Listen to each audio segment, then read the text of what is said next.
So Hitchens confirms he will duck Subriel Matias. So they asked Hitchens to name his next three opponents after the Lemos fight, and I'll let you hear his response, and then we can talk about it. So after the Lemos fight, uh, Fight Hype asked Richard Hitchens to name his next three opponents. And let's listen to what Richardson Hitchens had to say. Who would you want next if you could line up three opponents in order? I feel like after this fight, just go back to the drawing board, see who's available. I think that still maybe one more fight before going for a world title, to get some more experience. That was a great learning experience. I just felt like, since being with So you heard what he said. Who do you want next? Name your next three opponents. And Hitchens says, I think, I'm going to see who's available, go back to the drawing board before I have another fight. And that's because I feel like he failed his litmus test. He failed to show he can handle a pressure fighter. So now when he said, I feel like that was a good learning experience, he needs another learning experience. And he needs to improve on dealing with pressure fighters. And that's what I was trying to tell people, where they say, oh, Subriel gets hit a lot, he's easy to beat. Just because someone gets hit a lot doesn't mean they're easy to beat, especially if the person is a pressure fighter. Because if you can't knock out the pressure fighter, then there's going to come a point in time where you're all punched out, you're tired, and then the pressure fighter is going to come on and beat you. We've seen several fighters with that style throughout the history. In fact, some of them have roots in or ties to Argentina, like we said, Marcos Maidana, Brian Castano, and Lemos last night. So again, some people would even say that's Mexican style. There were a lot of Mexican fighters who fought that way and still continue to fight that way to this day. In fact, that's how Canelo beats some of the better skilled fighters. Look at how Canelo was able to break down Caleb Plant, how Canelo was able to break down Callum Smith. That's what Canelo does. He tried to do the same thing to Dimitri Bivol, and it didn't work. But as I pointed out, different styles, right? Styles make fights. And Canelo was able to break down some of the more skilled opponents with his pressure. But then you take a guy like Dimitri Bivol, and he wasn't able to break down Dimitri Bivol with his pressure. But you take a guy like the Crusher, who is another power punching pressure fighter, and Canelo was able to dismantle him. So again, you just never know. Styles make fights, and that's why you can never predict who's going to do what. But that's why I tell people when they talk about Subriel, like he's an easy touch, or he gets hit too much, or yeah, he may get hit, but what happens when he hits you? Notice, yeah, Lemos got hit a lot, but he hit Hitchens a lot too. He forced Hitchens to up his pace. So people don't factor that stuff in. There's a reason people aren't calling out Subriel, and that's not because I think they don't think they can win. I'm sure any fighter who trains hard, who's a champion, you believe in yourself. You get that form of you get that narcissism in you. You get that, that air of invincibility. You get all that. Like you feel like no one can beat you. So I get that, but they know that it's not going to be easy to beat Subriel. They know that it's going to be hard work. It's going to be pressure. It's going to be in your face. They know it's going to be uncomfortable. They know they're going to have to walk through fire. And I don't think that these current boxers have proven they can. I feel like Floyd Mayweather has proven he can. Like you look at Floyd Mayweather, he's a slick boxer, but you look at what he did to Diego Corrales, who's a really good fighter, really good pressure fighter, boxer. You look at what he was able to do in tough fights against like Shane Mosley, against Robert the Ghost Guerrero, against Marcos Maidana, against Canelo. He proved he can handle the pressure fighters. He proved it. But these new crop of boxers haven't really proven it yet. You saw with Hitchens. Hitchens looks good when you give him someone he can control the pace and he can discipline with his pot shots. But you saw last night he struggled with that. You saw Shakur Stevenson when he was in there with someone who could match his hand speed and someone who was applying the pressure nonstop. He wanted to finesse the win. Then you look at Devin Haney. Devin has good wins, but I haven't seen Devin in there with a power puncher who's applying pressure nonstop. And Devin isn't known for having knockout power.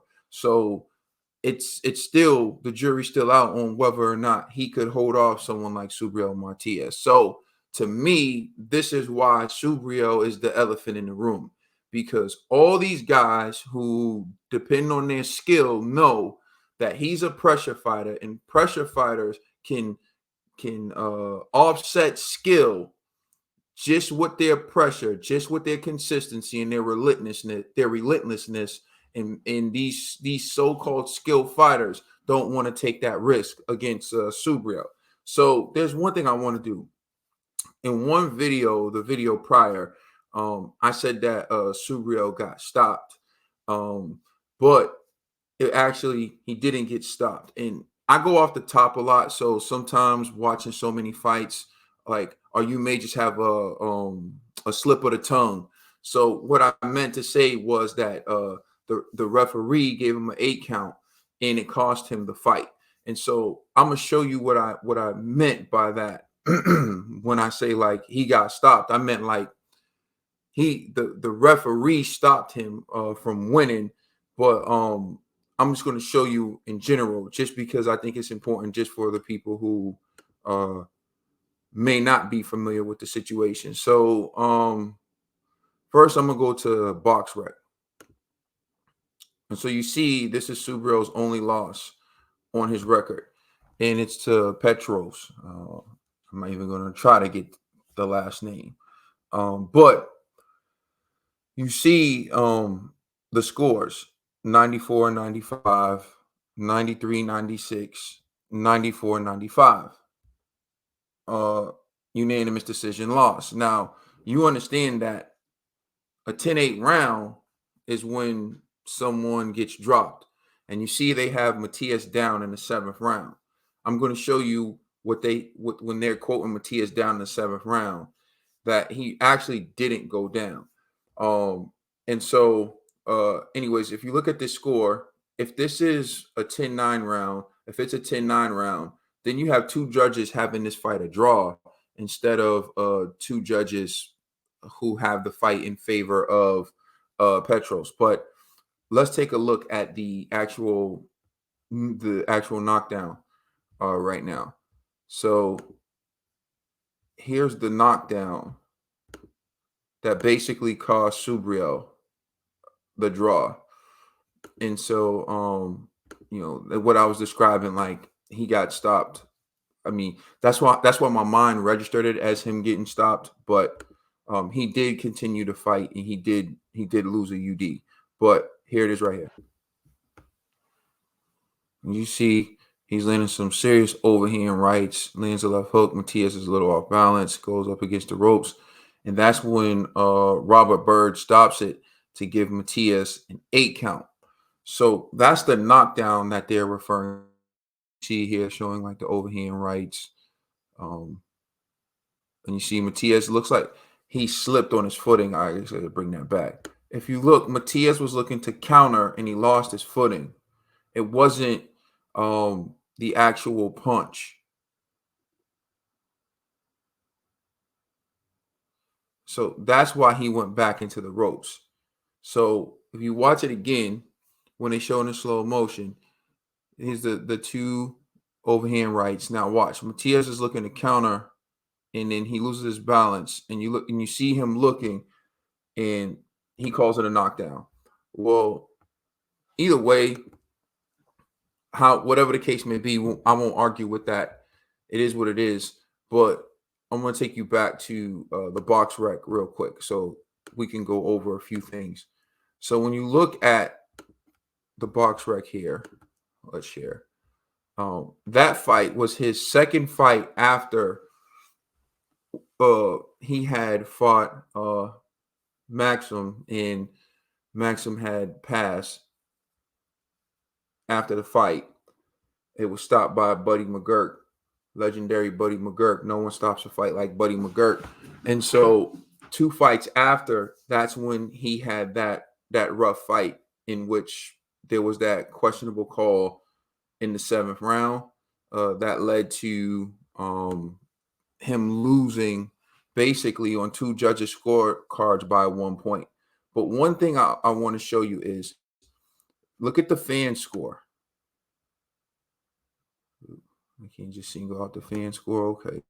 Well, look at the fan score. The fans actually scored it for Matias. The fans thought Matias won the fight by 1 point, even with the knockdown. But 2 judges saw it the other way.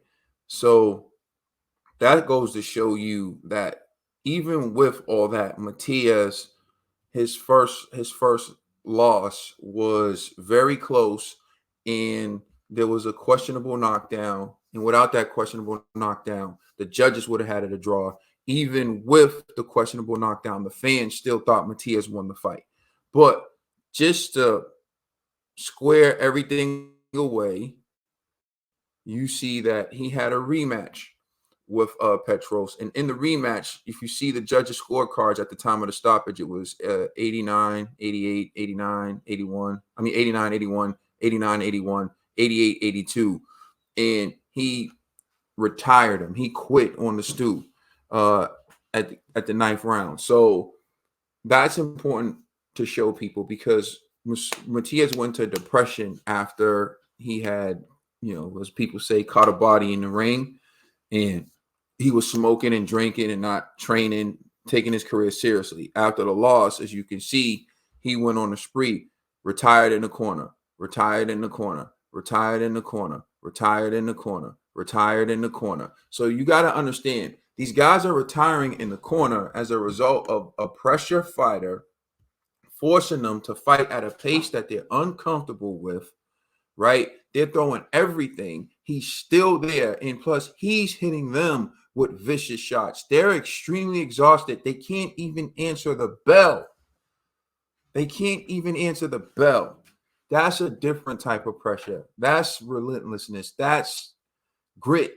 And so when people bring up Matias having a loss, it's like you got to understand what's going on with that loss. But I just wanted to show that and highlight that because I did have a slip of the tongue when I said he got stopped. And I just wanted to clarify kind of where my mind was at when I made that statement. I meant like he got stopped by the call and by how that impacted the scoring. And I've explained this before on Boxing Bros. If you watch Boxing Bros, you've seen me break that down before. For the people who like to act like a loss ruins someone's career, it's like if you actually know and you actually saw, then you know that like it was questionable, and then he went on to do better things. So, anyways, I wanted to break that down and just kind of like square that away. Salute to the supporter who saw that and pointed that out to me. I really appreciate that. And so yeah, I just wanted to kind of clear that up. But getting to the point, Hitchens can't deal with a pressure fighter. A pressure fighter, like I said, pushes people to the limit. And we saw he failed a litmus test. So it doesn't surprise me that he ducked Subriel Matias. But I guarantee you this, he would jump at the opportunity to fight Devin Haney because Devin Haney is a style that he can handle. Devin Haney's a style that he's comfortable with, and he would love to play high-speed chess all day. So that's where people say like, oh, Devin's a tougher fight. It's not really, not to everyone, not to Hitchens. I guarantee you Hitchens will want to fight him. And in fact, Hitchens hinted at that in the ring. He said, oh, if I can get a shot at the WBC, because that's the style he would prefer to fight. But as far as him fighting Subriel, I don't see it happening in the near future. But let me know what you think. Please like, share, and subscribe.